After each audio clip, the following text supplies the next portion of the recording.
libations and honor our ancestors today. I'm going to pour this water into the plant, demonstrating to our children they have within them the very power to perpetuate and continue the life cycle. And so we say, inside to the creator force, father, mother God, we say inside. We say Bethel inside to Mother Africa, the cultivator of civilization on this planet, the creator of language and dance and music and science and art and people, nations of people and systems of governments and ways of thinking, being, and doing. To Mother Africa, we say inside. We say inside to those nations of people for which we don't necessarily know we are connected to because our names were changed and our culture was stripped, but we know that sometimes we might be Ashanti or Yoruba or Hausa or Igbo or Kushite or Kemite or Watusi or Zulu. So to those African nations of people, we say inside. We say inside to the hundreds of millions of Africans who are minding their business, planting corn and eating plantain and fish and teaching young women how to be women and teaching young men how to be men and how to have strong families, who are thrust into the ma'afa of black people, which we refer to as this transatlantic slave trade. But as long as we pour up libations, as long as we have conversations, we vow to never forget. To them we say inside. To our freedom fighters who stepped outside of the comfort and safety of their own homes and fought for liberation, justice, and peace and lost their lives doing so.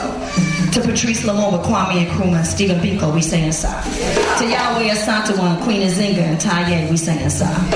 We say inside to those brothers and sisters who made it through the 30 days in a dark hole with no water and no light, no food, and then walked 1 mile down a road called Ouida to a door of no return. To those brothers and sisters who survived that atrocity, who came to the Americas, who plucked cotton and cut cane and plucked tobacco and built this nation with 400 years of free slave labor, without which there would be no stock market. To them, we say inside.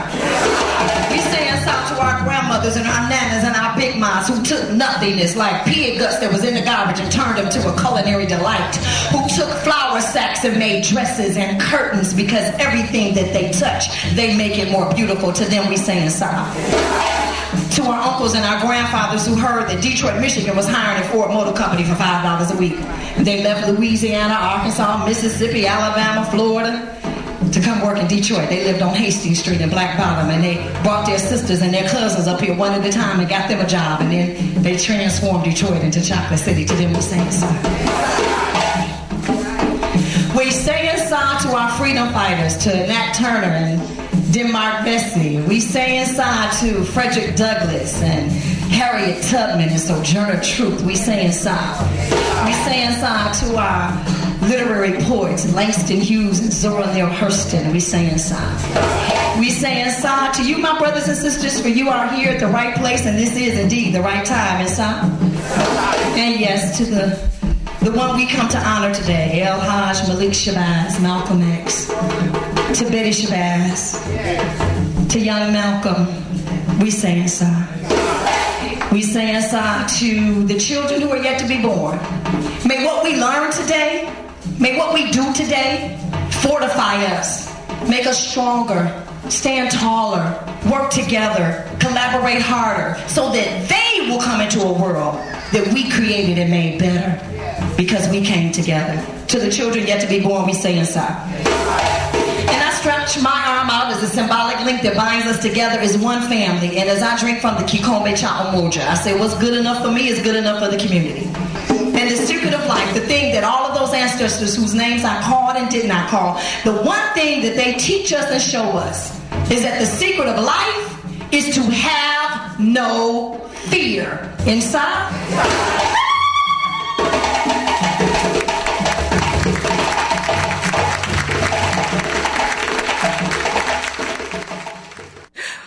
Welcome to Universally Speaking with Rahim Islam on 860 AM WNFA The Voice. We done got started already. We ain't even on the air at least yet. you feel better. Yes, I am feeling better. Thanks to, unfortunately, I had to go ahead and break down and take some medication. I've been trying to do that natural thing, but when it got thick in there between between Monday and Wednesday, I had to break down and go on and I don't take think some medication. the natural stuff helped the mental stuff. I didn't stop taking that. Oh, I am your co-host. I'm happy to be here. The multiple personalities. That's right. Look, the cycle. Hey, the first step is admitting you have a problem, and I admit that I have a problem. No, we all like that. I'm your co-host Ptosha with a P Davis, and in the studio, you heard him when we came on. That laugh is Rahim Islam. He was asking about retweeting something from Facebook. So, yeah, right. It shows you what I knew, right? I'm trying to get it together. I saw you on Facebook. I said, look at him. So adding people, and he ain't supposed to be adding them. Well, we those had a people strategy. didn't ask for, but you weren't supposed to add those people because you almost to your limit, and I need to be strategic. Oh, okay. And so you just adding willy nilly, and some of those people I knew, and then the other ones. Oh, I definitely didn't know. I said, look at him trying to help me out. He's like, Tosha busy. Let me go there. Well, you've been busy. People. You've been definitely busy the last couple weeks. I want to say the last couple days. Hanging around with our great friend, the new president. I'm gonna say President Hamilton. President Hamilton. President, can you handle that? President Hamilton, and all the work that's been done over the last couple of weeks to get this win. I mean, this is definitely a win for the community. I think the community feels it, and now we have to support him. Yes, most definitely. I mean, we have to now support the real him. work begins. Right, exactly. The work has to be done. That we now must support him, and the question for us, we must have to determine as we go forward is what does that support look like. This is clearly a win for the African American community. But you know what? I also think it's a win for our entire city because I think that Alderman Hamilton has a very, very distinctive personality and his commitment to be able to work with others. Oh no! I know what you meant. No, and trust me, I think that you have to kind of do a disclaimer quickly. I'm doing my job. No, you have to do a disclaimer and say, "Oh no." I remember when Philly was saying the mayor was African American, council president is African American, and then the chief of police was African American, and the district attorney is African American, and a few other African Americans. And he said the brothers and sisters are in charge. Man, when he said that, it was over from that point forward. It's been downhill ever since. It was a hole that they created they could never get out of. Wow! Only because the way people perceives it. This is not to say that he's not going to be But the question is, when others had that. They didn't do that for us. Exactly. In fact, the reason why we're struggling in this country is because we didn't have representation in these positions of influence and power that represented our community. Right. So we're not saying that, and the other thing is that one of the things that's most feared when I've been reading my studies about slavery and the enslavement of our people. And one of the things that I seen that was most feared by the white racists that really orchestrated this whole enslavement of our people, the fear was that when they were freed, if they were ever freed, they would do them what they did to us. Right. But that's not in our nature. Right. We don't have that kind of nature. We don't have that kind of spirit. In our generally in our speaking, our spirit, and I think is sometimes to our detriment, is too lovey-dovey, too warm, and in spite of all of the things that have happened to us, we still are too soft, and so that's not in our spirit. And so you can put out the disclaimer. Now I can go. And I think that Alderman Hamilton has the commitment and the personality to lead the city to where it needs to go and unite and you're right. It does take because everybody couldn't have done that. Well, it does take a special person, and I do think it takes a special person. It takes a person like him who is on our side to be able to use power and influence in a way that's beneficial to the entire city and not just one group over another. And that's what it takes sometimes. But I clearly want to congratulate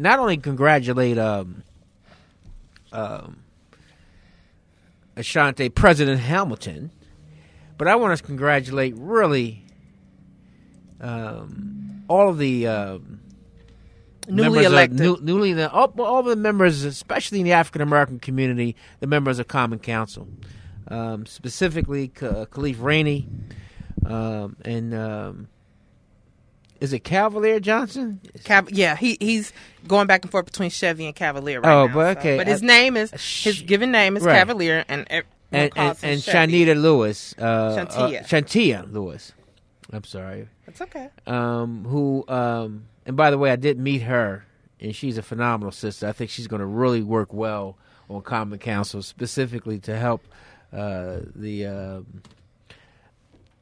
Malele carry the banner and support our women. And I think how fitting give that focus that right after that happened that they put Harriet Tubman on the $20 bill. Yeah, and you know what? I made a statement and somebody took it the wrong way. And I says we settle for too many times. We settle for symbolism. See, this is real power. This is not symbolism. Oh no, it's not perceived power. Right. Well, yeah, this is not symbolism. Right. What we need is real. And be honest with you, I could care less that Harriet Tubman is on the $20 bill. Well, I mean, it's not what we need is $20 billion. And now if Harriet is on those 20 billion 20s, now we got something. We're working with something. But we got to get over, like the last conversation we had about the Confederate flag. And I said, well, what's different from the American flag?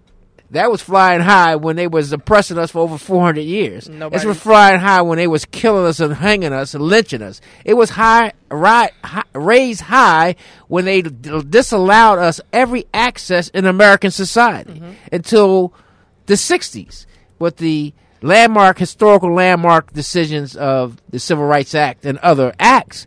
But prior to that, blacks were not equal under the American flag. So what's the difference? Why are we going to get so symbolic about these things and say, well, the Confederate flag represented this, it represented that. So does the American flag. So does the American flag. And every aspect of American life. Right. American institutions, American science, the American systems, all of them speak to the oppression of African Americans in this country. Your meme today, did you see it?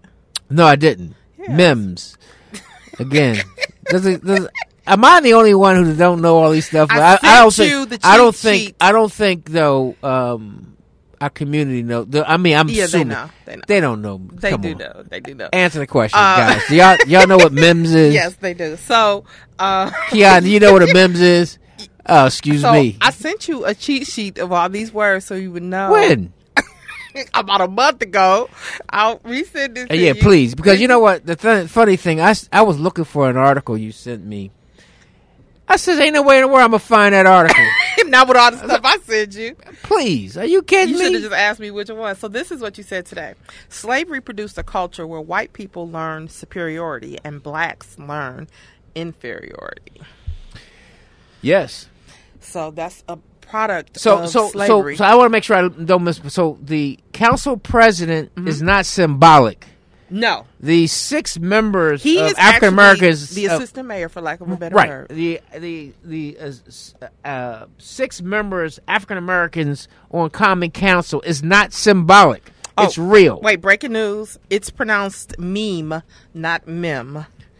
Meme like team. Well, hurt me more. just beat me up, okay? I just got the information. I'm just what's it called? Meme like team. Meme like team. Okay. Yes. So, does everybody know what meme means? That's his personal page. Okay, then that would be the question. But anyway, I want to thank. Go back to these members. I want to congratulate the all the new members of council. I look forward to working with you. I look forward to meeting with you and discussing the issues that face our community. I look forward to bringing you onto the show to hear your thoughts, your ideas, your convictions. The issues that you see and you come up against. Let this show be a platform for we have that kind of dialogue. And this, for all the elected officials, you could just feel free to, just come, just show up. Or if you feel really proper, you can call Ptosha and reach out to Ptosha. But clearly, if you really want to be able to get in on the show, you should reach out to me. That's not true. You can show up, okay. But we'll get you in. Trust me. Absolutely. Y'all can listen to Rahim if y'all want. Yeah, right. So I'm really excited about, and I think the community felt it. It was a great day. The community felt it. I'm looking at both the Courier and the Journal, and you could tell that the community felt a shift. Something took place, and not everybody. To what you were saying before about this is real. This is real. It's not just symbolic. Right. I don't think everybody quite understands yet, and that's good. Well, you know what? It's not. I think again, like you said earlier. The real work now begins. Exactly. Is how do we use our influence? How do we work together? And how does those new members work with the existing members? How does the African Americans work with the non-African Americans? How do we work together? How does city council work? Common council work with the mayor's office? Right. How does the city work with the county? And I don't want to get crazy, but the state? Yeah, how does it work with the state? But that's a little bit of a big jump here because they think it's anything is possible. Well, they think it's like the demons up at Madison, But the reality is, look, they're human too. But we have to have a new spirit, and somebody has to do it. And I believe that Shante can light the fire under this new leadership of reaching out across with people, because I believe that we have more things we're in common with than the things that we differ on. Right. And what we are in common with, we all want a better Wisconsin. We all want a better Milwaukee. We all want a better community in the African American community. We all want to increase the economic opportunities for everybody. So the bottom line is that means we got to work with each other. Exactly. If you want to join the conversation, you can call in and join us at 414-444-5250, 414-444-5250. So that was a long day on Tuesday. I know everyone thinks that it was just Ashanti that was sworn in, but as Rahim was mentioning, the mayor was also sworn in for his, I believe, 4th term. This will make he will tie Mayor Norquist for longest in office, and also the city clerk, also our city treasurer, Spencer Coggs, was sworn in as well, and all of the other new members of the Common Council. So it was a very long day. We were excited to be there, to listen to all 15 of the inauguration speeches. 16, 17 if you add Spencer, 18 if you also add the comptroller and the city attorney. So it was a long day, but it was beautiful. But as of Wednesday morning, the real work definitely begins. And okay, so for those of you who don't look at Channel 25, for those of you who don't watch Channel 20, okay, for those of you who don't watch Channel 25 and weren't able to be down at City Hall on Tuesday, a little bit later we're going to actually air Ashanti's inauguration speech. So Rahim is next to me trying to give me you're signals. Good, sister. You're good. We're gonna air. We had a what do they call it? A dark spot there for a minute. But we got it. We got it together. So anyway, and then in the 4:00 hour, we are very excited. Claude Anderson will be in the studio with us. He is coming in town. Okay, we got a lot going on today. He is coming in town for Pastors United 3rd Annual Gala. That'll take place at Cardinal Stritch on this Saturday at 5 p.m. The event is sold out, And those of you who are not familiar with who Claude Anderson is, he is the author of many books, but most notably he's known for Powernomics, which I believe I've hear quite a few people talking about. I know Rahim has referenced him on several occasions as well. Yeah, the Powernomics concept is basically a concept that really, in fact, that we I spent a lot of time talking about. Really, is a race first approach, and basically, when we describe how we must approach our economics, we must approach our economics starting with our group first. And how do we do that? So that is fundamental to the movement. Right.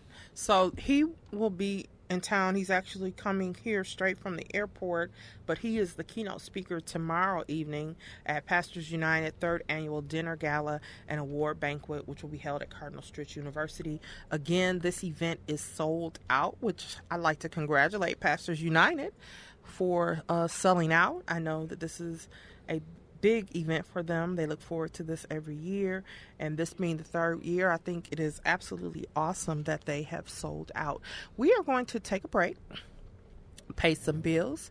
When we come back, I want to talk a little bit about your most recent message to the community. I think there's an event coming up in Philadelphia. We know that this is based in Milwaukee, but you have listeners from all over the country, and I want to talk about a little bit about the gentleman that you all will be honoring on Sunday as well. Sure. You're listening to Universally Speaking with Rahim Islam on 860 AM WNOV, The Voice. Welcome back to Universally Speaking with Rahim Islam on 860 AM WNOV, The Voice. We are honored and humbled to have on the line with us none other.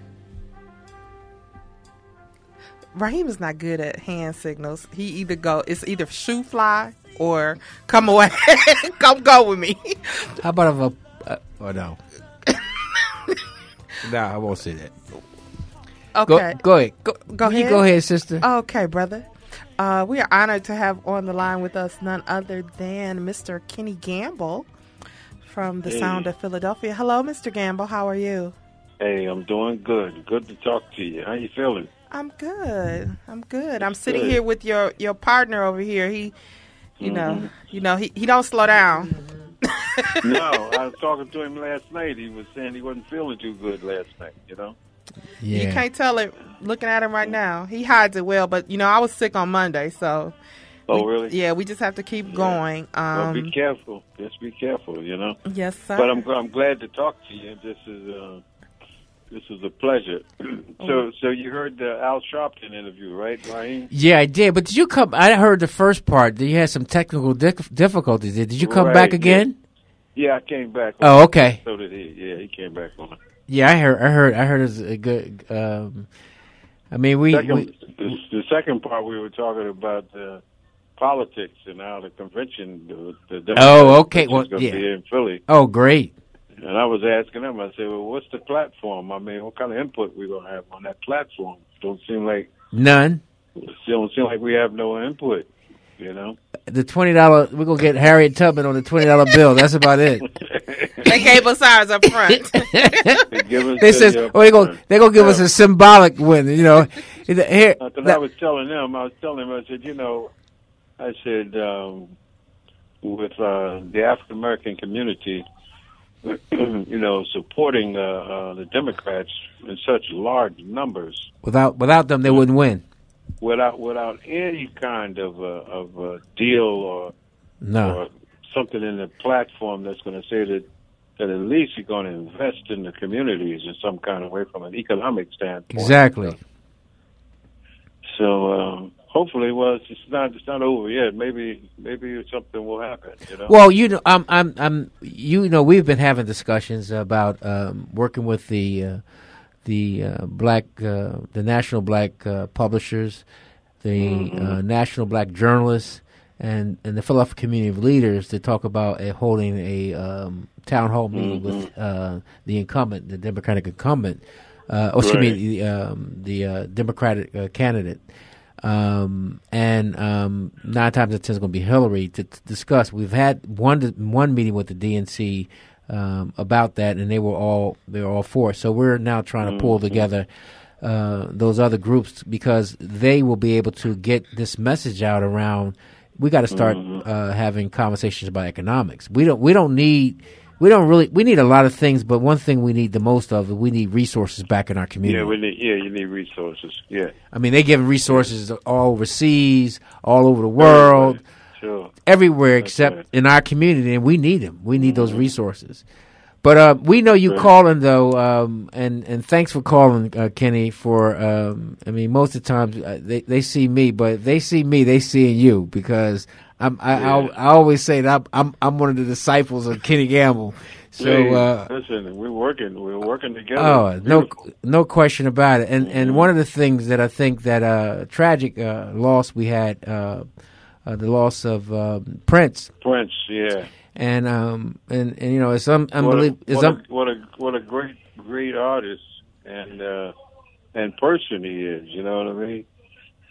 You know, I'm just thinking. I was thinking this morning when I was listening to the news. They said his recording studio was in his house, and so here's a guy he was recording like a song a day for the last 10 years. Wow. I mean, that's unbelievable. So it'll be like Tupac's record, who's got all of this stuff that he recorded, and it's going to last probably for the next 10, 15, 20 years, you know, just material. You know, so, but Prince was more than just an artist. He was a great musician. And 22, he played 22 instruments, right? Yeah.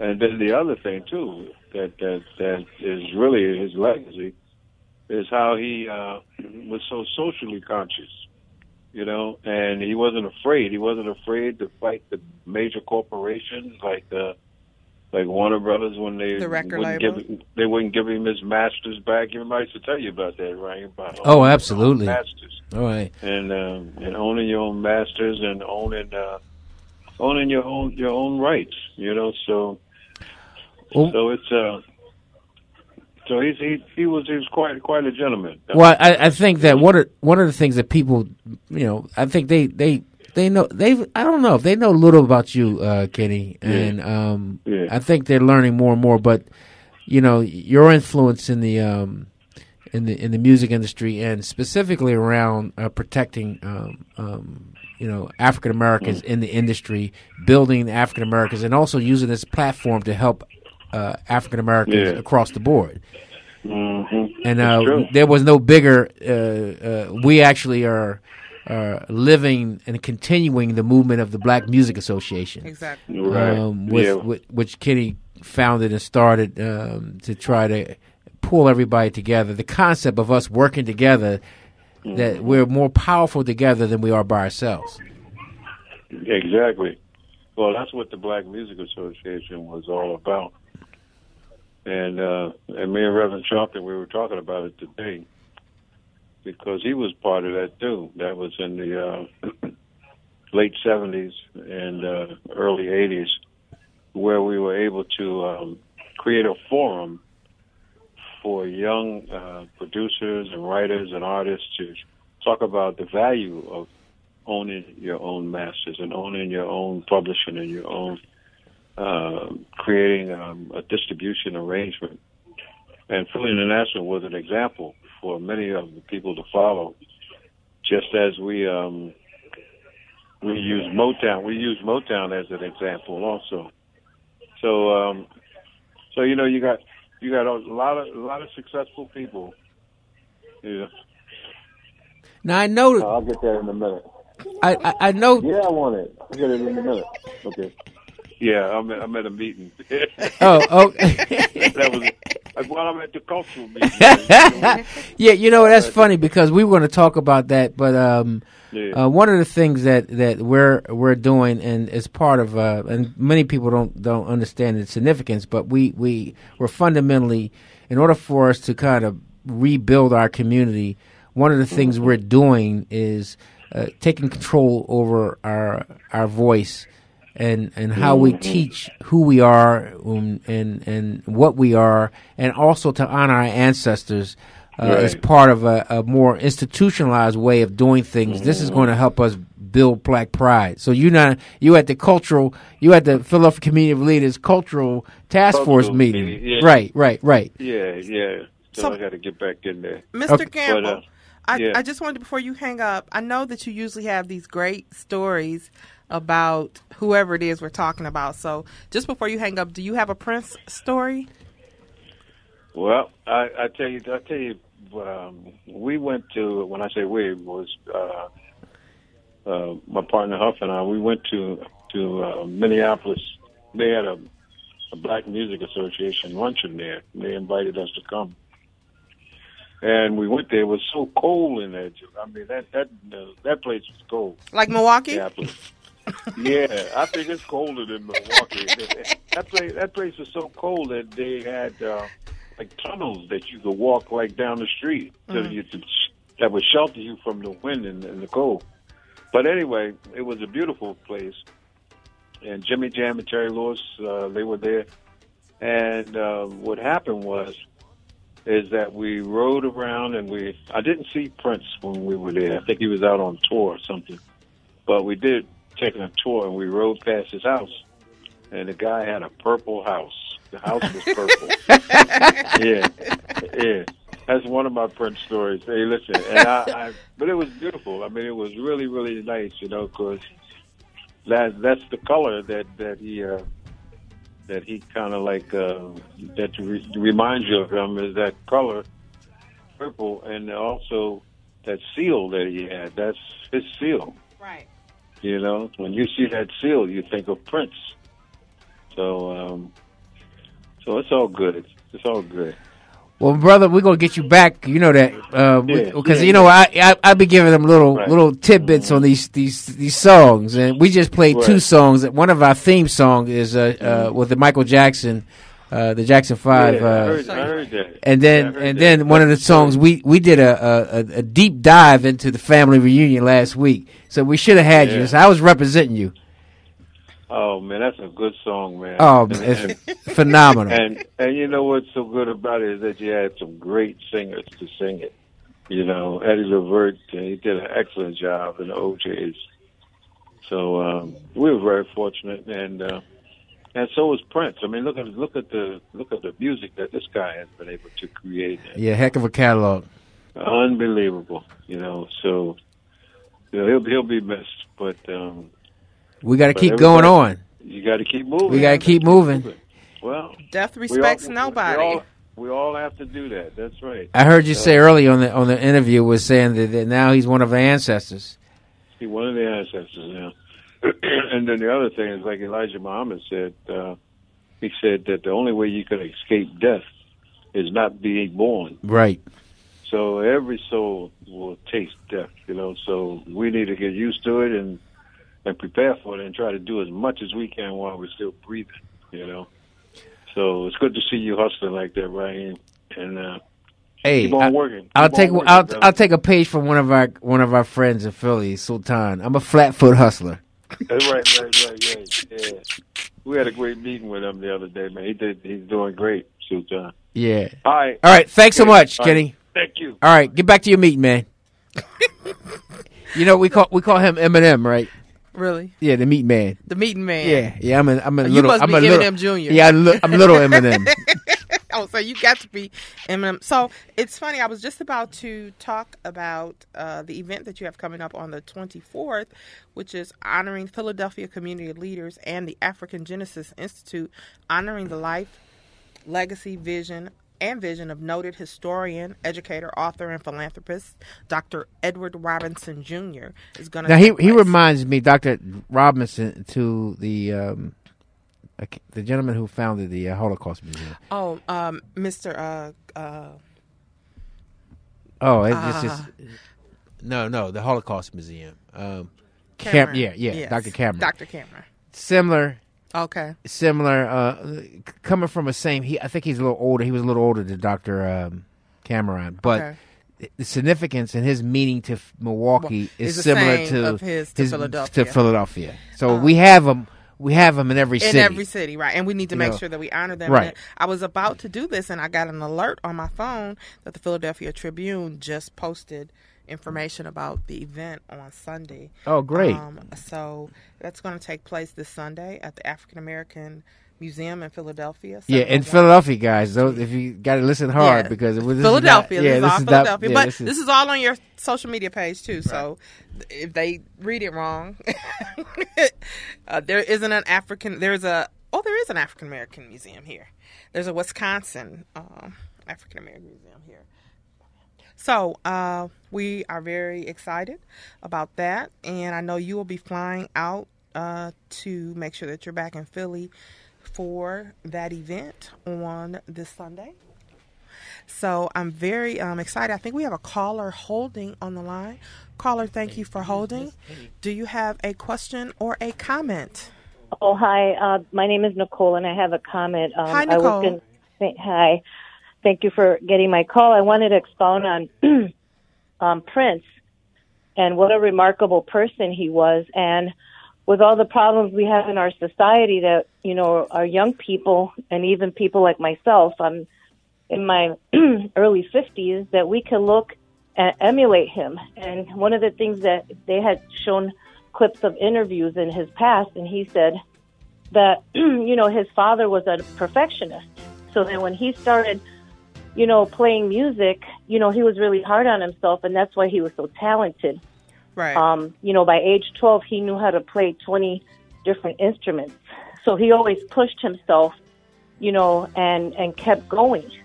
And he's such a perfect example to all of us that, he was a remarkable person.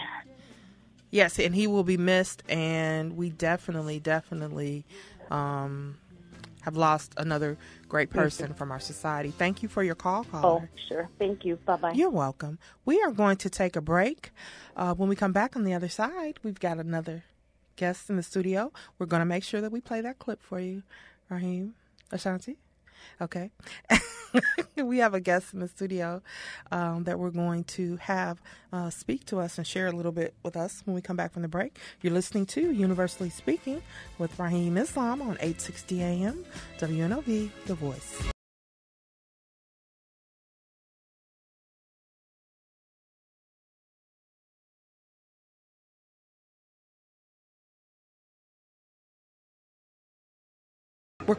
Welcome back to Universally Speaking with Rahim Islam on 860 AM, WNOV, The Voice. I am your co-host, Ptosha, with the P, Davis, and we are so excited to have in the studio with us Dr. Claude Anderson. Dr. Claude Anderson is the president of Powernomics Corporation of America and the Harvest Institute. Powernomics is a company that publishes his books and produces the multimedia presentations in which he explains his concept, Powernomics. We are excited to have you here in the city of Milwaukee, Dr. Anderson. I know that you are here with Minister Greg Lewis and Pastors United for their third annual gala tomorrow evening at Cardinal Stritch, where you will be the keynote speaker. Thank you for joining us. Well, thank you all for welcoming me into your city. I haven't been here in about 10 or 15 years. I think I saw you the last time you were here for a Black public relations event. That's right. And I see y'all are still cold up here. In the middle of spring, right? I know, but you should have came in yesterday. It was warmer. It was warmer. When does spring come in August? Yeah, basically, for a few days. Minister Lewis, would you please share with us tomorrow's event? I've already told the audience that it's sold out. So, unfortunately, they have to see you next year. But what is tomorrow's event about? And Dr. Anderson is here.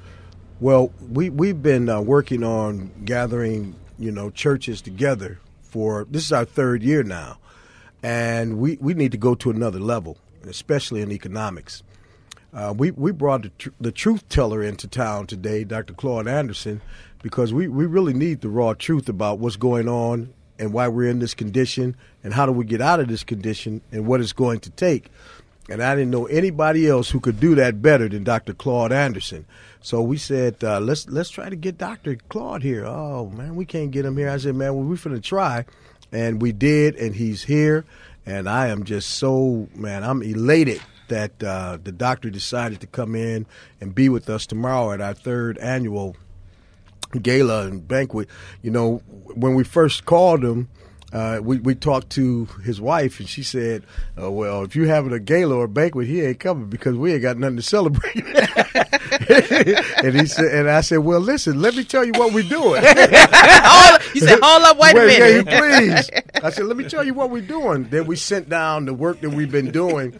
And she said, oh, this is nice. You got to have a gatekeeper. Yeah, we can do that, yeah. So, he's going to be real serious. More than a gatekeeper. Oh, yeah. But if you can't get past the gate, you can't get it. No, but you got to get past the gate philosophically first. That was the main thing.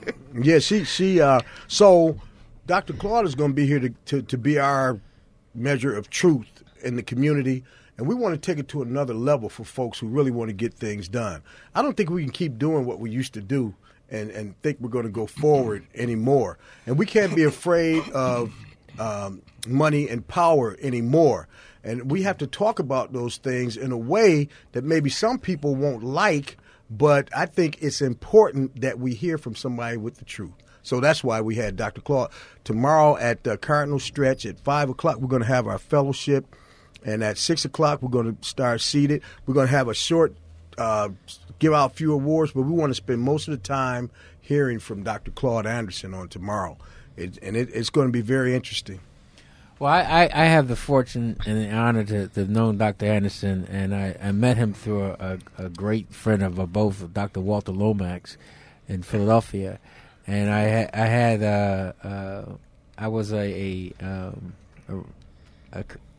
convinced on the powernomics concept. Powernomics. And that it actually is interwoven in everything that we do, Dr. Anderson. So I just want to let you know that. And so one of the things, though, we were just talking off the air, is that how difficult the challenge is for our community. And so if you had to kind of give us, I mean, you're seeing things from a different perspective, because I remember going to Detroit to meet with you in Detroit, and Detroit is a hot situation as well. But give us some thoughts around powernomics and some of the things you see where we are as a community and where we need to be at. First of all, let's understand what powernomics means in concept. Basically, the reason I adopted and created the concept was simply the fact that you can't do anything without power. You need power to be able to move things in spite of resistance. Without that, you can't have any movement. You can't go forward. The word economics it was a Greek word which means getting one's household in order. And so what I did, I took the word economics and cut the top off of it, then run it together with powers, which means get enough power to get your house in order. And then once you do that, then you got to create a very strong base sense of self-interest. And that's why I was looking at some of your data here. And that's one thing that black folk have been totally absent of is for the last 500 years. We have absolutely no group self-interest. We want to be able to serve everybody, be involved with everybody, share with everybody, be responsible for everybody, be the moral conscience of the world. You can't do it and survive and be competitive in this society. And so I want black folk, I'm going to start talking to you about developing a very strong group self-interest. And when you develop that group self-interest, convert it to a community and stay away from neighborhoods. Right now, all we got in America, just neighborhoods. We do not have, I hear y'all use the word community. You don't have any communities. All you got are neighborhoods in America. We're the only people in this nation that do not have not one single solitary community. All you got are neighborhoods. A neighborhood is where you eat and sleep. The Holiday Inn is a neighborhood. A neighborhood is like a bucket with holes in it. You pour water in, it runs out. There's no value, there's no power, there's no resources in a neighborhood. And what I want you all to start focusing on is becoming a community. To be a community, you must have at least 3 key elements to be a community. You must have a wholly independent economic structure that is yours. Secondly, you must have a code of conduct that tells you how to operate and how to buy from, support from, care about, and take care of your own people and employ your own people. And thirdly, you must have some kind of a political structure, which means all those individuals who run for a public office or hold a public office or hold a high visible position, they must be responsible to you to take care of your needs and address your needs. That's why in the first thing in a public office, they swear an oath to protect and serve those who put them in office. But I found out many years ago that 99% of all the black people who run for a public office, never feel any compassion or commitment to go beyond that and exercise that which they promised or swore an oath to. That's why back in 1960, we had approximately 103 black elected officials in the entire United States. And here you are sitting today with over 9,000 black elected officials. And back in 1960, I did a critical analytical study of the social economic indicators of black folk at that time, in terms of welfare, food stamps, housing, criminalization, public housing, dysfunctional schools, and high unemployment. And I did the same study 30 years later in 1990 to see what had happened. And guess what? Instead Worse. With a 9,000% increase in the number of black elected officials in the United States, I expected your conditions to go up by 9,000%. But guess what happened? You didn't go up, you went backwards. Because there's no direct connection between putting a black person into a public office and black folk getting benefits. Because as soon as a black person runs for office, he wants to be responsible for everybody. Even though he swears an oath, I would protect and serve those who put me in office. Politics is based on a very simple process, a quid pro basis. One hand washes the other. You scratch my back, I scratch yours. You put me in office, I owe you. It's quid pro quo. Now tell me which blacks you got up here in public office now are coming and going into public office, and they're delivering first and foremost to those people who put them in the public office, taking care of those. Now, they're not going to do it as long as you don't have a group self-interest. And I look at your agenda, and I see you say the African American. What is an African American? I don't know. So y'all going to have to show me that tomorrow and tell me about it. What's an African American? The first human beings on earth came out of Africa.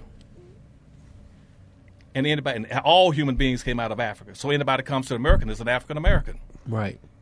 Well, it's a way to not say black. See, don't see that. That's wrong. I'm telling you, that's what it is. See, everybody wants to get away from the thing that they should be running towards. There's no question. Your blackness is your identification. There's no question. Your blackness is your uniform. It's your experience. It's your togetherness. Why are you running away from the thing that should be pulling you together? It's no question. You're 1,000% correct, and I think that's part of, if you was to say, for example, you take 100 black people, pull them together, influential people of positions of influence, power position, and you say to them, all 100 of them, you African Americans, I want you to do X, Y, Z. Or if you said to them, you black people, I want you to do X, Y, and Z, 90% of them might run. All right? And so because they don't identify with the word black. And so that's part of the challenge we have is those people who are in positions, those 9,000 that you talked about, are not orientated to the three principles of community that you described. Well, see, then you're gonna lose. Right. You're gonna lose. And we are losing. And you're gonna either lose, or you're gonna perish. You can be non-competitive. You cannot survive in a competitive society running away from your greatest identifier, your badge. Right. Your blackness is your badge. It's a signal of your experience in this country for 500 years. Nobody's here enslaving, Jim Crow segregating African Americans. They enslaved black folks. No question about it. Everything that's identifiable. See, the things that would give you we'll talk about tomorrow in my speech, an exceptionality. No, you're going to talk about it tomorrow in your speech. Okay,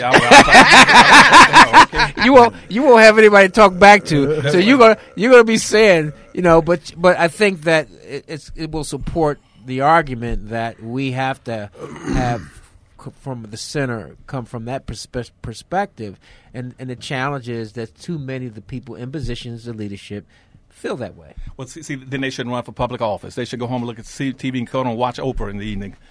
That's what they should be doing instead of running for a public office. You owe it to the people that put you in office to deliver service and goods and benefits and to promote their cause and their needs and their interests. Right. If you're not going to do it, then don't run for a public office. And see, for instance, let's go back to that word again, African American. Let me use that as an example. Sure. And there's since I just told you earlier that everybody in America is an African American. Is an African American.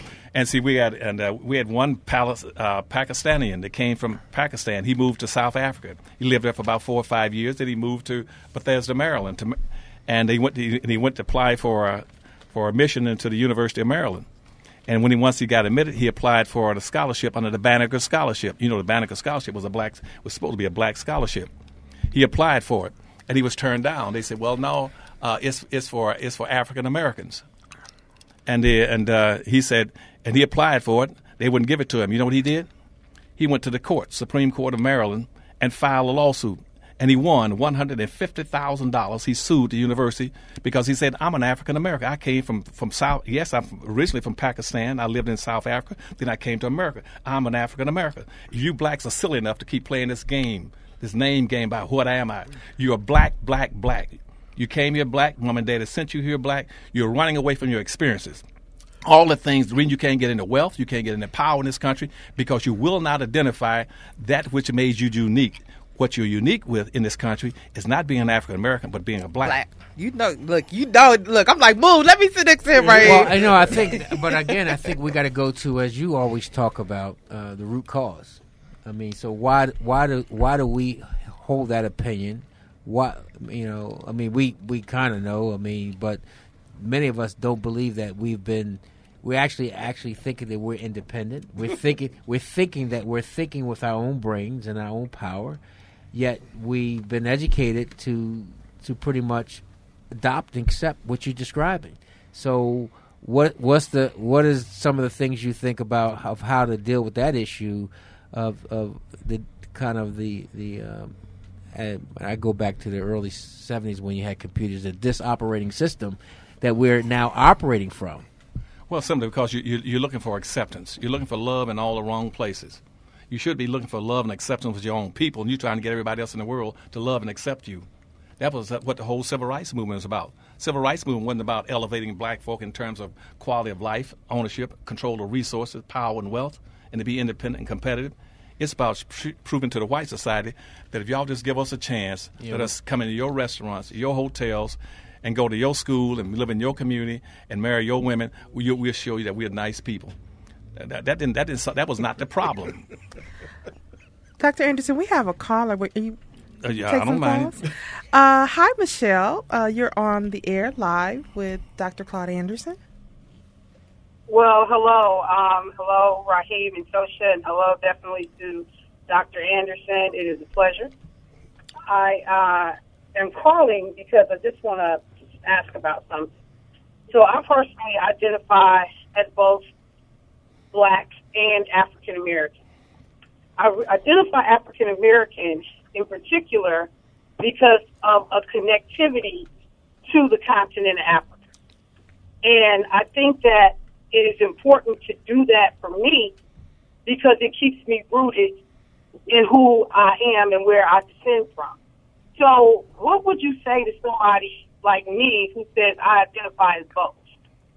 Well, I would tell you to keep doing it because I do it too. I identify with Africa. When I was with President Carter and when I was also the chairman for economic development for Southern and Eastern governors, which is the first time any black has ever been the chairman over economic development for governors, I took trade missions into Africa and a lot of third world nations. I identify very strongly with African. But again, there is a difference, though, between an African, even a black in Africa and a black in America. There's a difference between us. Because when I go over there, they have a different culture. They have never experienced blackness in America. Their experience in Africa being colonized is different from being enslaved in America. That's the first difference. Secondly, they have their languages. And when I would go into Nigeria, they had almost 200 different tribes over there. They got their own culture, their own language, their own land, their own religion. They had all the things that we never had. There's a difference. And when I try to get them to try to persuade them to try to help us in America, and they would tell me, Dr. Anderson, we're more aligned with the colonial powers. I was trying to get Nigeria to sort of help me set up 2 black oil refineries, one in Alabama and some in Mississippi. And I wanted them to send Nigeria has what we call sweet oil. And I wanted them to help me set up 2 black oil refineries. And they said, well, Dr. Anderson, we're more in line with British Petroleum, BP. And we don't, they see themselves more in being aligned with the British at that point in time than being aligned with blacks. When I go over to the embassies in Washington, D.C., and almost every African embassy has most of the attorneys are just whites. The public relations firms at all the embassies, African embassies, are whites. So they have a different culture. They haven't had our experience. Obama, your president, he hasn't had the black experience. And so consequently, there's a difference between a person that was raised in America and went through a special experience for 500 years in this country than a person coming from Africa. And a lot of our African friends coming over here, a lot of them I know, they're friends of mine. They still feel they have some of the same feelings about being a little bit above blacks in America.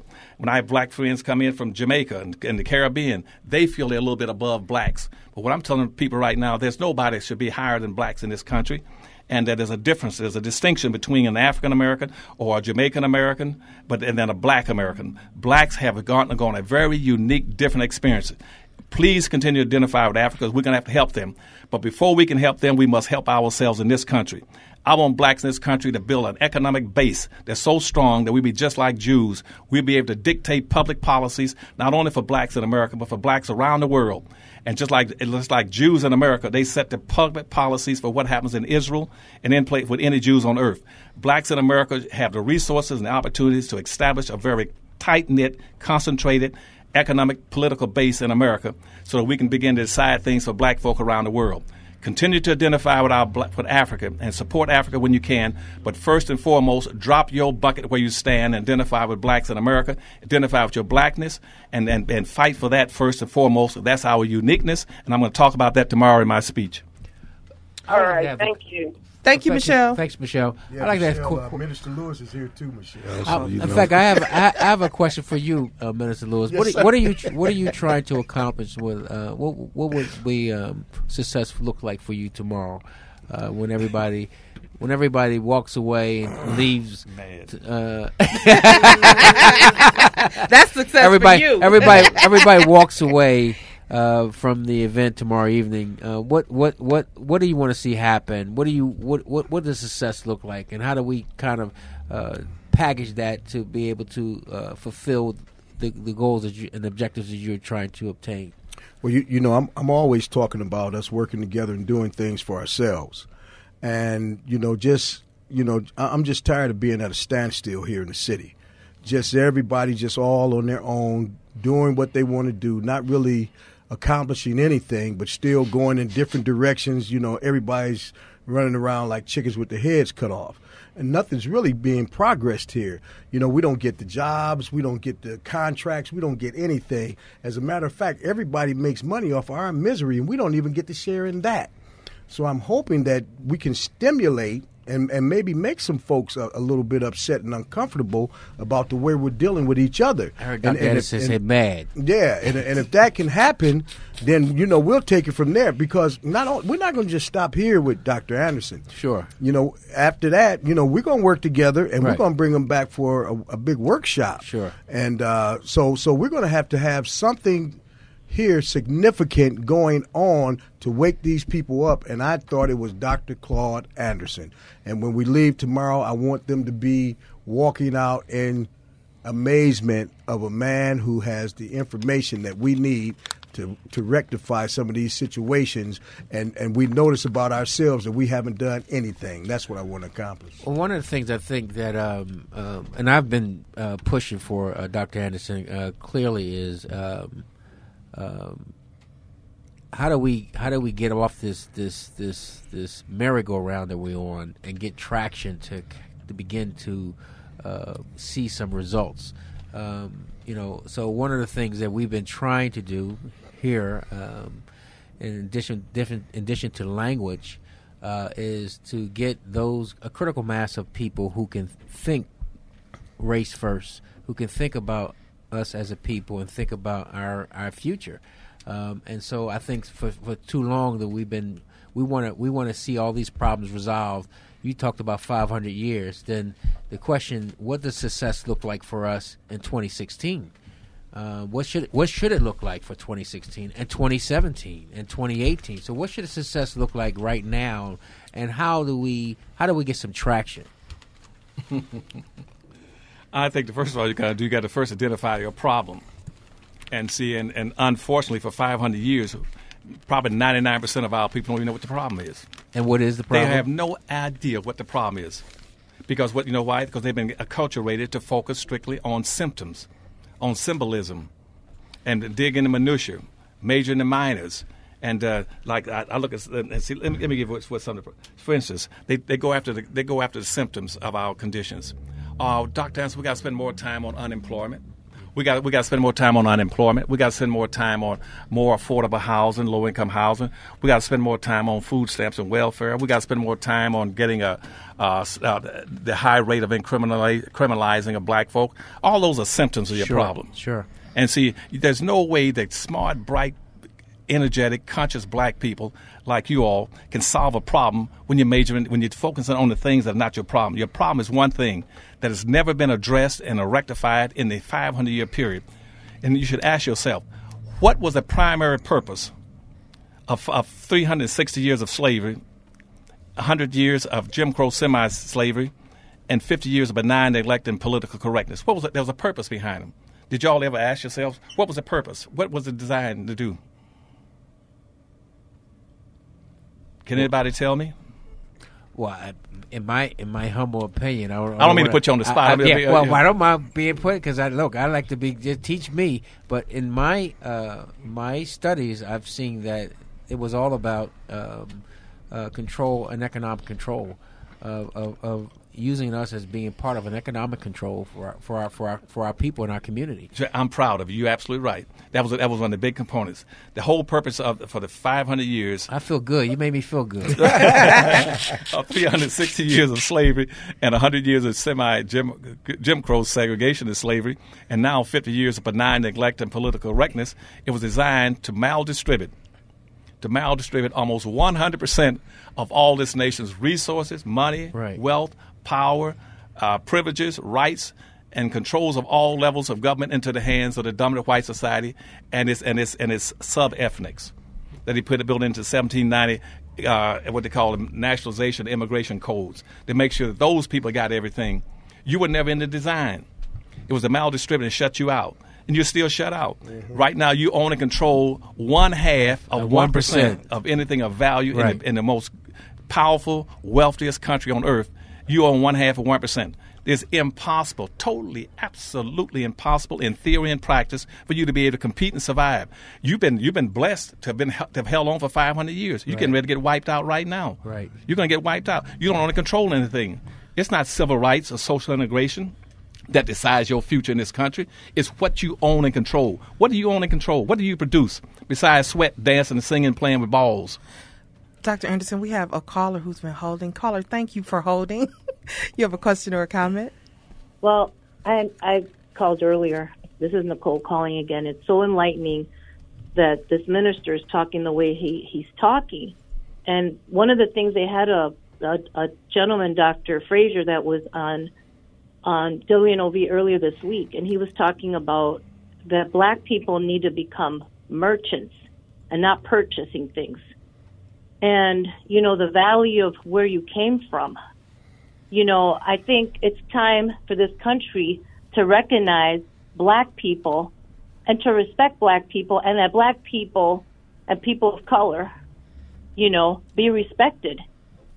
And he was saying that white people can give a hoot about the black problem because they're worried about their children and their wives and their husbands. You know what I'm saying? And when we talk about slavery, they don't want to hear it. They're too fragile to deal with that, and they're saying, well, that happened 100 years ago. That has nothing to do with me. So it's up to us to learn how to respect ourselves, have that pride of being black. The pride, and I think it's time for this country to recognize what black people went through, because I don't think people even have a clue. When I was watching the documentary this week about the Eyes on the Prize, and I felt part of that because I used to live in Jacksonville, Florida, when they had all this segregation and busing, Brown versus Board, but I didn't realize how ugly it was in other parts of this country where black people were beaten to go to school. Now you can't even get kids to go to school. Well, how did that happen that kids don't go to school, or they throw chairs to a teacher and the teacher ends up going to jail? Thank you, Nicole. Go ahead. I mean, we just have a whole breakdown, and it starts with us. Okay. Thank you for your comments, Nicole. But my main concern, and I take, for example, I use several statistics from your book, Powernomics, and I would suggest everybody urge them to get the copy of that book. One of them uses the 1% ownership. And today we are at that same place at emancipation, since emancipation. And I also use another statistic where I think you say almost 87% or 85% of the nation's wealth is locked up, which is basically frozen. Frozen through trust, through generational wealth, endowment, and the like. And it cripples us even more to be able to expand the pie. So, and so we're left with some major challenges. And so, and then you just put on the difference between you put on two big ticket items. Trust me, I talk about all the time the issue about who are we, and the cultural identity we suffer from. Are we African Americans or are we black? Well, I choose to call ourselves black, but I know that if I'm going to try to reach people, I'm not going to get them. If I use the word black, they feel offended for whatever, and I know the reasons. Another reason, a thing you just dropped on us on the issue of the difference between neighborhood and community, and you're talking basically the function of owning our economy, owning our economics. So we got a multitude of issues that we got to deal with. The question for our community, Dr. Anderson, I'm going to ask you this question: who's responsible for doing this? And so, and who's supposed to take ownership of this you just described to get traction? And how do we get there? So that's I'm putting you on the spot now, so you could tell me. Because let me tell you something. All I want to see is solutions. I want to see us do something. And I walk around with this guy here, Pastor Lewis, and he's a pastor, but he be ready to smash somebody in 2 seconds. And and I'm saying let's sneak up on them and smash them, because that way they don't smash back. Mm-hmm. The funniest thing about that is that you mentioned about the word about solutions. I was on my good friend.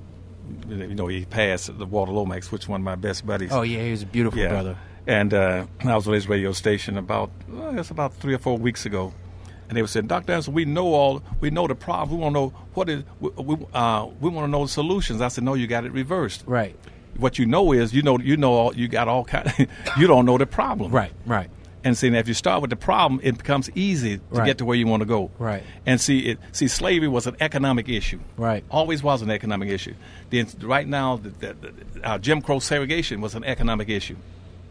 And so tomorrow we're going to go back and start off for square one. Is that you got to figure out what the problem is. The problem is that you do not own and control a significant amount of anything to be respected. The young lady called in earlier and said, we don't get any respect. Who's going to respect you? You don't see. It's like the Black Lives Matter situation. If we live in a society that places value on human beings based on net worth. If I go to a bank right now and I want to borrow some money, you know the first thing they ask me to fill out? Right. A personal net worth statement. Right. Say, what are you worth? You live in a society where people are graded and evaluated based on what they are worth, what they own and control.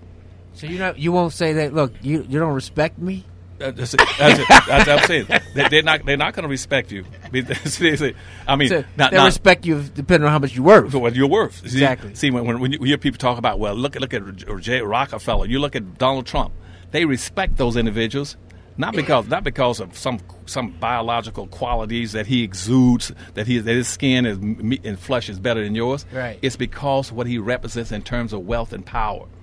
And if black folk right now in a society, after 500 years, you still own and control 1/2 of 1%, nobody's going to respect you.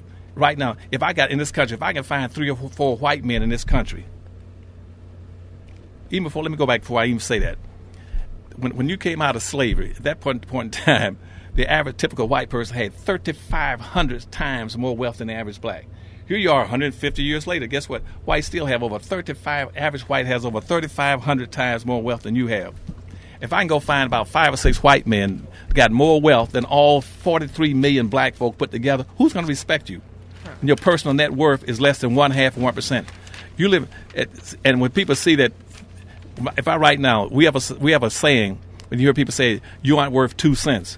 If you're down at 1/2 of 1%, you're not even worth 2 cents. You have 1/2 of one. You're 1/4 of the 2 cents they say you aren't worth. And see, well, and for white, and just for black women, since you're saying as a woman, when a white woman, for every dollar that a white woman has to run a household, the black woman has 2 cents. How are you going to compete unless you started going back to the problem? You don't own and control anything. You can't compete. We have a call. We have another caller holder. Caller, thank you for holding. You have a question or a comment? Comment. How are you? I'm good. How are you? Thank you, caller, for calling in. Good. I'm thankful for the dialogue that's going on. It's a pleasure and getting a lot of wisdom. But I wanted to ask Dr. Claude Anderson a question, and I'm hoping that I know he can answer. What can we do as a people to work together? Because I notice in this city, there's so much pride that when you get a bunch of leaders, quote unquote, in the room, nothing gets done because people think they have to give up their power. And what I've seen also in this city is the very people that call themselves leaders, they go to the enemy and beg them for resources to fight their cause. And I think we got to learn how to work together and create our own economics without going to the enemy begging them to load our guns to shoot at them, if that makes sense.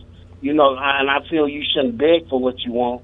You should take what you want. And I don't mean that in a forceful way, but there's legal ways to take what you want.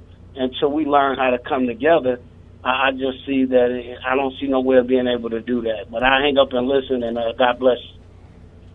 Well, you're absolutely right. You made the point yourself.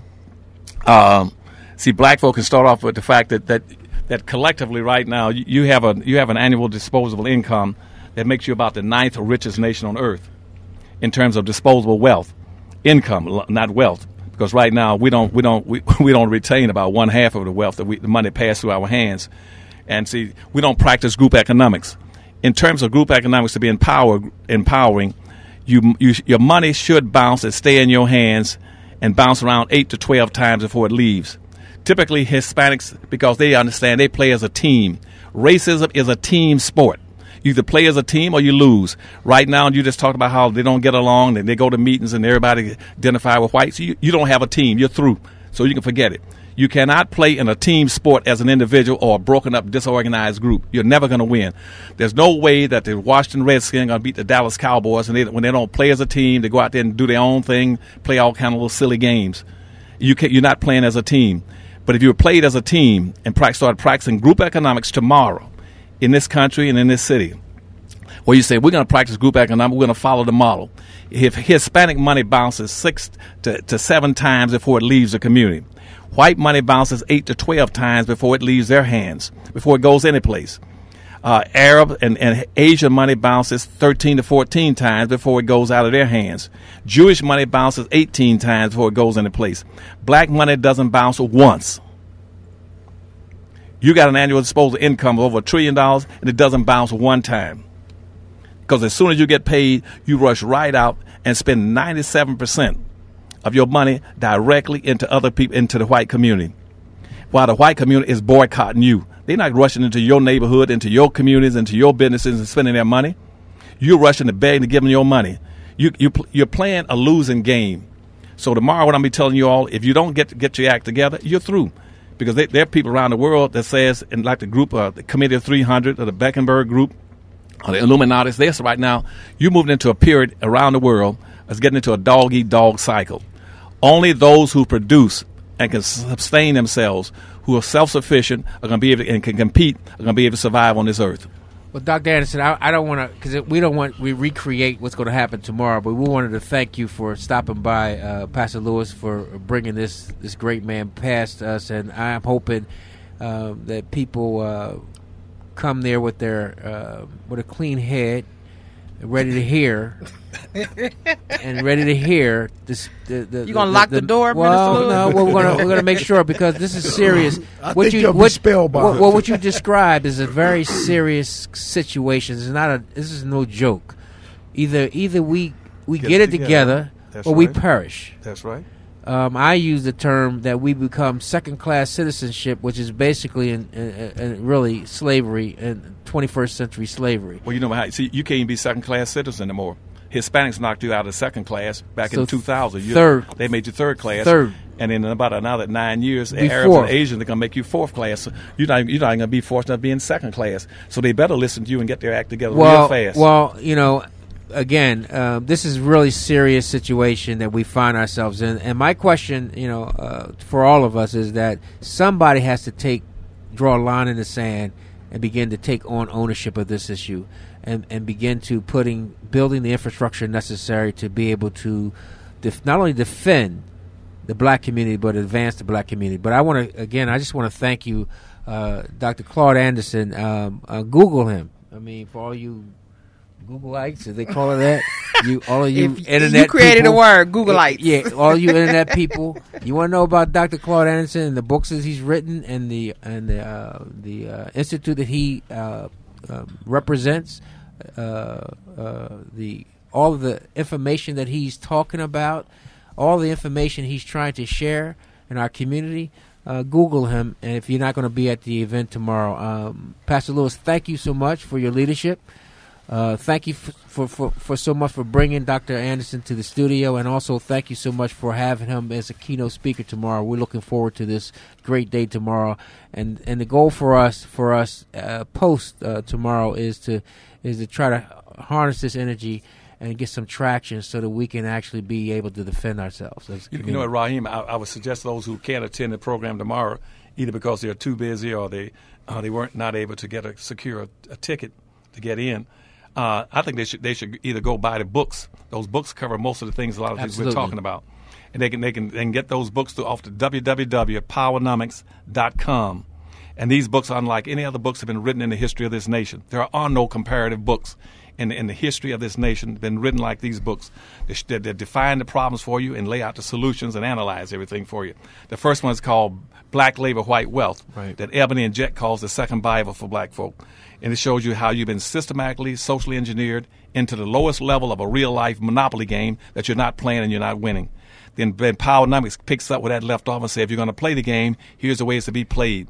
That's the Powernomics book. Then you got 2 Dirty Little Secrets books that tells you that you're very special people. Now, if you want those books, go to the www.powernomics.com and you can order them. Right now, they got a power pack. You can get all 4 books for $70, or you can call the Powernomics Corporation office number.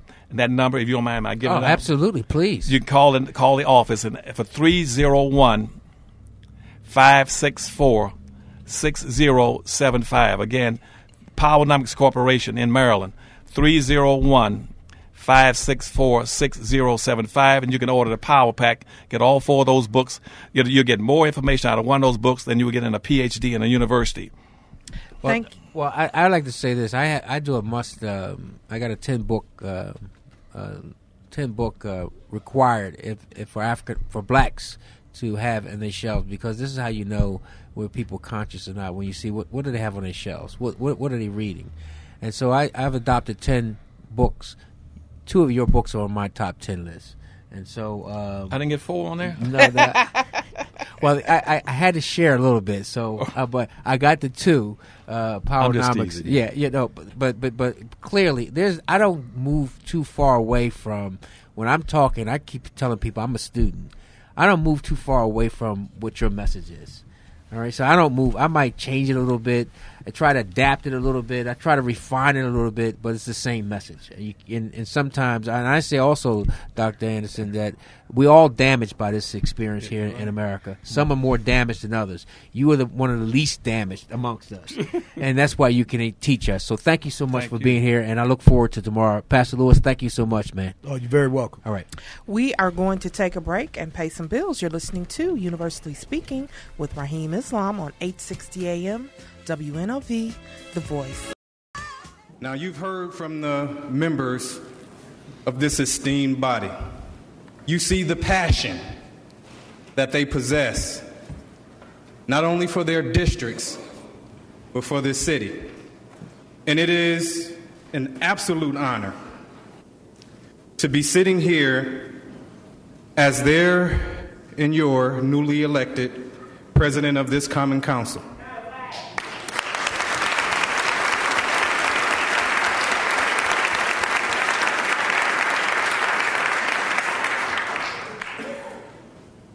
But being on the board of the directors of a $1.5 billion corporation, Alderman Wade. It's no easy task. And it feels good to be in the room. I'm glad we've had an opportunity to get to know one another. Because the heavy lift of actually doing this work, it's not easy. And as one of my brothers on the council always says, on the other side of every yes, it's a no. And on the other side of every no, there's a person that was begging you to say yes. So I want to say congratulations to our mayor, Tom Barrett, on your successful re-election to a third term. And I'm honored to have served with you and look forward to the next 4 years of rolling up our sleeves and working together on behalf of all the residents of this great place. We love this city, and it is our pledge to be in a position to fight to make it better. To my predecessor and colleague of 12 years, Alderman Michael Murphy, I thank you for your leadership. And as the longest serving member on this council, I look forward to working with you, utilizing your wisdom, your knowledge, and your commitment to move this city forward. So I want to say congratulations to you as well. I am also extremely honored to stand before you as the fourth African American man to hold this position in the history of this council.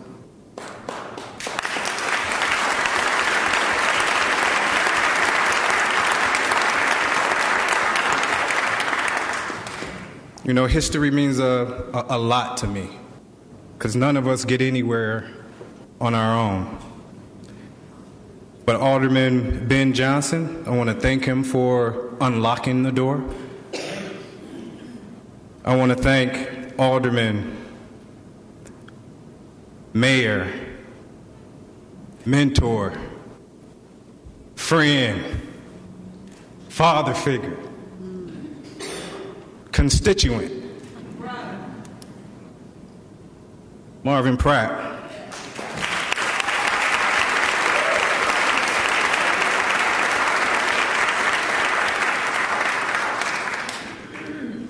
The door was unlocked, but he still kicked it in. And I want to thank Alderman Willie Hines. His form of leadership was a style of building bridges. And that's what he did once he walked through that door. He attempted to build bridges. So coming behind the men, I am honored to walk in your footsteps. I recognize that the responsibility that you carried was a heavy one, and look forward to the challenge. So I salute all of you for blazing the trail and enabling me and all of my colleagues to continue to work to build towards a bigger and brighter future for this city. I want to thank all of you who spoke on this platform earlier.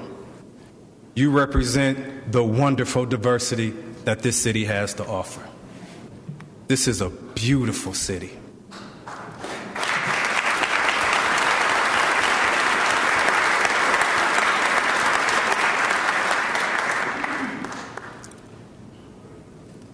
To my wife. See, this is my wife, this is my partner, this is my best friend. So thank you for your unwavering support. Even when people believed that stuff was impossible in this city, you said, make them believe. We're going to have to believe. To my beautiful daughters, you just don't understand how wonderful it is to have y'all sitting in this chamber with the likes of Shantia Lewis and Malele Cox as examples for you of what powerful black women can be.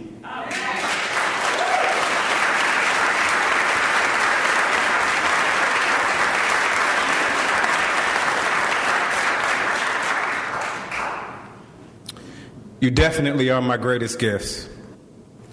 You make me laugh. You keep me hip. That's not cool? You keep me fresh. They saying stop. But you also keep me humble. And you remind me of why the work that we do in this city is so important. You have to inherit something better that was given to us. To our Lisa. All right, like Alderman Stamper, I don't know what to call her. Our legislative assistant would be too small. But I need to thank you for your unquestionable loyalty, unshakable dedication to the residents of the First, but also to me personally. I know I got somebody that's watching my back.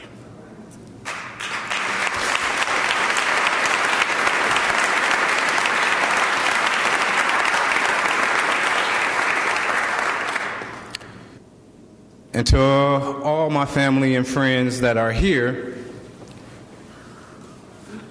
because I know that this was a communal effort. I need you all to understand that I know that I did not get here because 15 people love Ashanti Hamilton. A few of them do. But this is a team. And it was the faith of an entire community that wanted to see something happen in this city. And I'm letting you know right now, I'm dedicated to that commitment.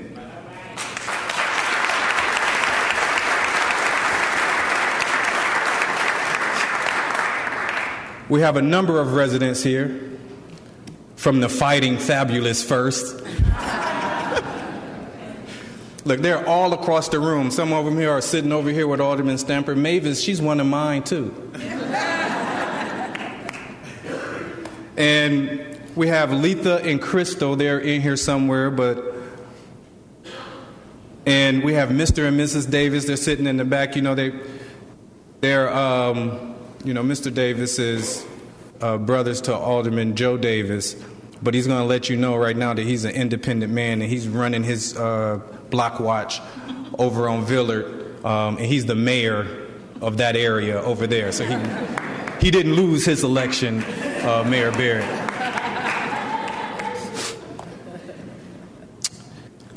So let me get into something that I think is worthy of us having a conversation about, because so many of the members spoke about this idea of unity. One of the biggest issues that we faced after our elections was, how are we going to bring a sense of unity back to this council?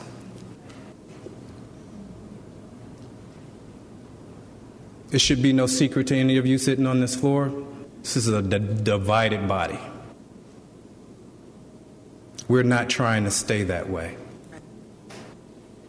So I want to thank Alderman Tony Zelensky. That was the inauguration speech from Milwaukee's own President Ashanti Hamilton as he was sworn in as the president of the Common Council for the 2016-2020 term.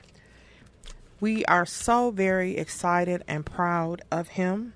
He is definitely a native son of Milwaukee, and we look forward to working with him, supporting him.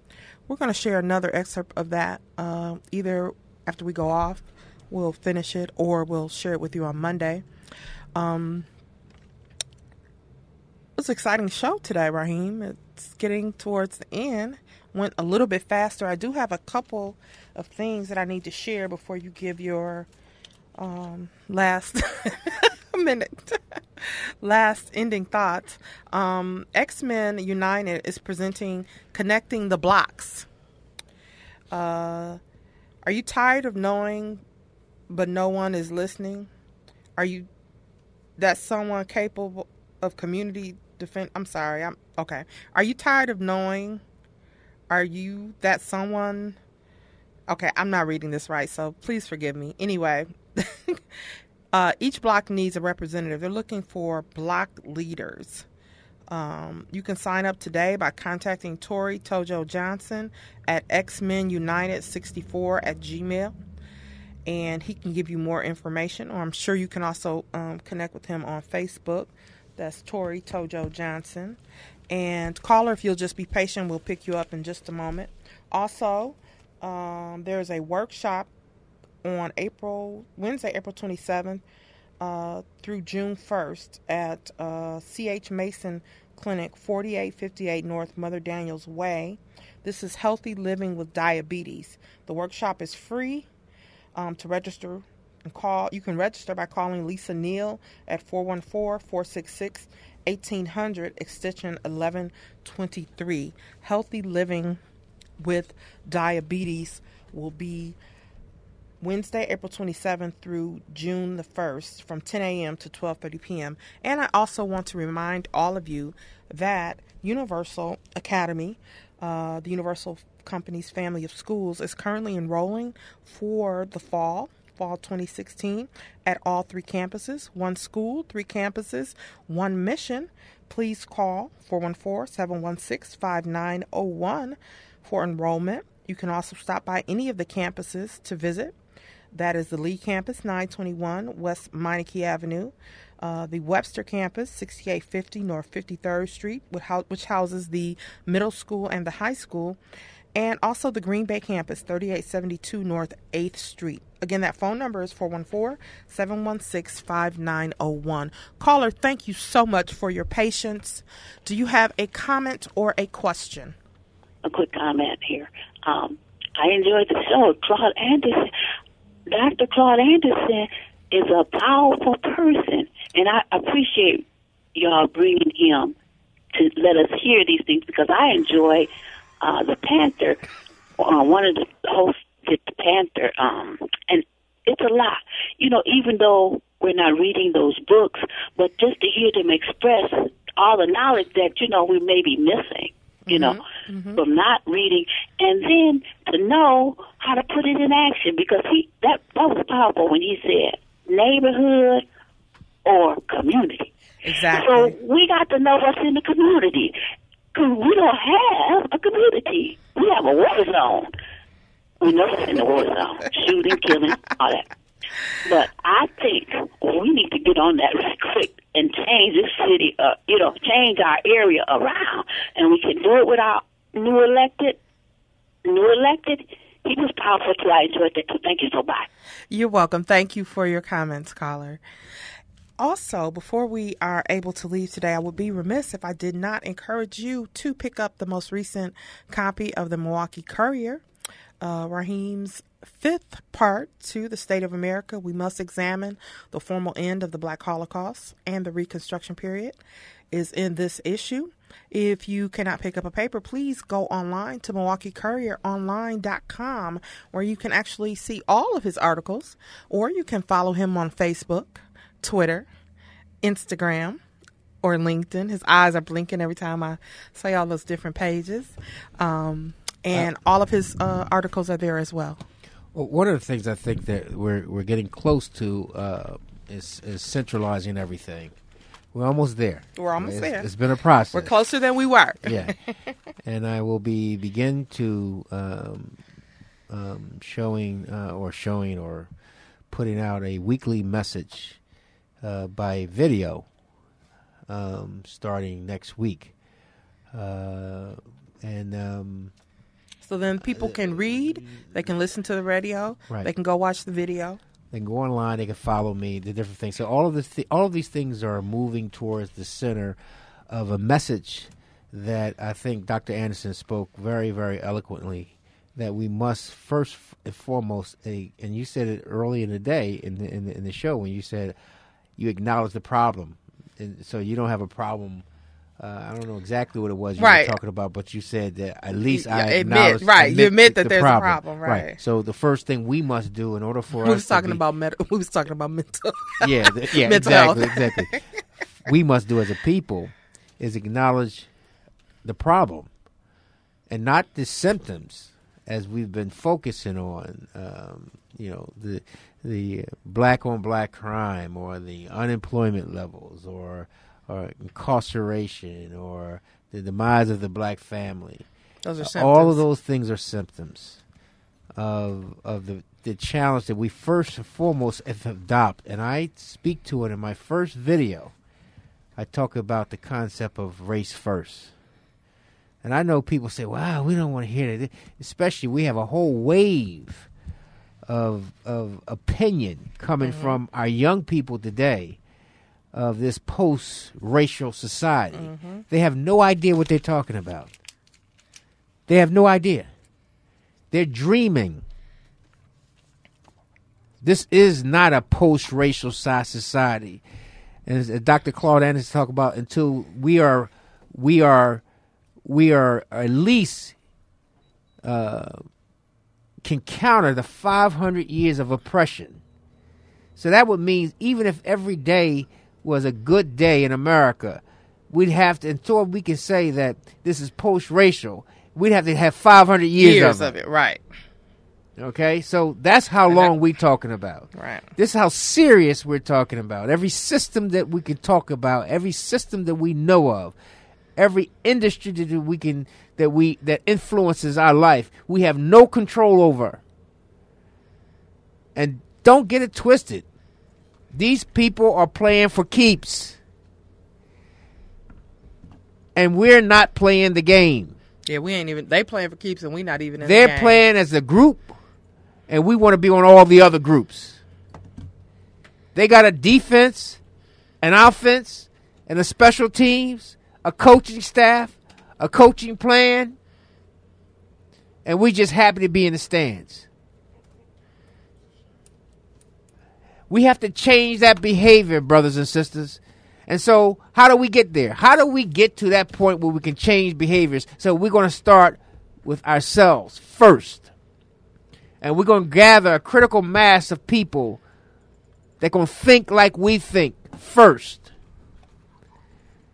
And then we're going to try to get some things done and get some early wins done. And I can tell you, behind the scenes, for this latest political season that we just had, you might not see it, you might not know it, but it was evident that we can get some things done if we work together. And we think about ourselves as a group first. So that's my parting words. Well, we want to, all of you that bought tickets, we look forward to seeing you tomorrow night for the Pastors United annual gala. Community brainstorming is also tomorrow. I have to give a shout out to my team from Politique. Two of the members, Wanda Montgomery and Latoya Sykes, will be on the panel tomorrow, coming out to support you ladies. Oh, what is the discussion for them? I believe the discussion has something to do with services for children. Okay. Young youth and young adults. I see Latoya on like a billboard or a poster or something. She's on the bus stops. The bus stop. What is that for? I didn't really. Toya is on the bus stops everywhere. I didn't know what it's for. I believe it's for the organization she's the president of, Our Next Generation, or one of the initiatives that they support. Keon, Tony, WNOV family, Mr. Jones, thank you so much for giving us this opportunity to speak to the community. We will be back on Monday, same time, same station. You've been listening to Universally Speaking with Rahim Islam on 860 AM, WNOV, The Voice.